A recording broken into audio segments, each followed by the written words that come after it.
Aujourd'hui, je vais te parler d'un sujet très intéressant et c'est plutôt un avis que j'ai vis-à-vis de Manchester United. Pourquoi Manchester United a décidé de repartir sur un nouveau projet avec notamment Ralf Rangnick? Alors, au cas où tu serais pas au courant, Ralf Rangnick, c'était, alors il me semble, le directeur sportif du groupe Leipzig, en tout cas c'est lui qui gérait les transferts, etc., du groupe RB Leipzig, etc. Donc c'est un entraîneur qui est très connu, donc un entraîneur allemand qui est connu pour ses idées notamment au niveau du pressing, mais aussi au niveau des jeunes. C'est un entraîneur, enfin c'est pas forcément qu'un entraîneur, là il est entraîneur en ce moment, mais il va être recruté en tant que directeur du sport.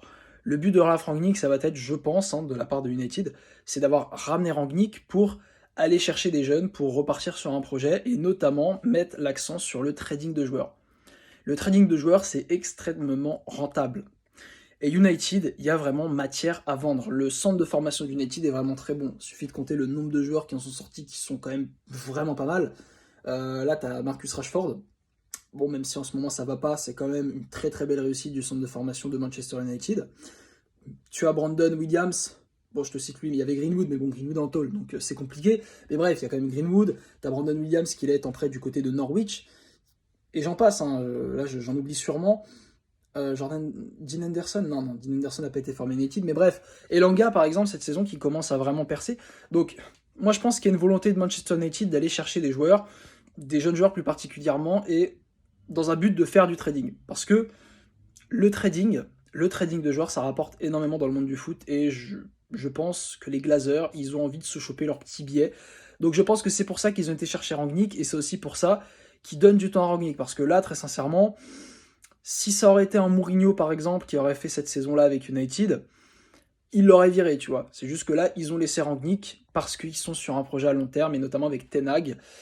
Je pense que les dirigeants ont décidé de faire du bon travail, d'être patients et de mettre l'accent sur les jeunes. Alors pas forcément que pour faire du trading, mais bon, connaissant les Glazers, je pense que il y a un grand rapport avec le fait de faire de l'argent dans le recrutement de Rangnick. En tout cas, je pense que le projet est intéressant. Je pense que ça va donner de très belles choses, United. Je vois un bel avenir. Et notamment peut-être revoir United rejoindre les clubs comme City, Liverpool et même Chelsea. Chelsea qui aussi travaille très très très très bien. Donc voilà, écoutez, ça promet d'avoir une première ligue très intéressante avec notamment ce Big Four et notamment peut-être ce Big Five parce que Arsenal aussi, Arsenal ça a très bien bossé. Je te le réserve pour une prochaine vidéo. En tout cas, voilà pour Manchester United, mon avis. Je pense que les Glazers, ils ont envie de faire du bif, ils ont envie de bien travailler, de mettre l'accent sur les jeunes joueurs parce qu'ils ont un très bon centre de formation et je pense que c'est notamment ce que Paris devrait faire. Paris devrait prendre exemple sur ce que va faire Manchester United. Peut-être qu'ils vont le faire, peut-être pas. En tout cas, on le verra. Allez mon ami, je te souhaite une bonne continuation et te dis à la prochaine. Allez, ciao!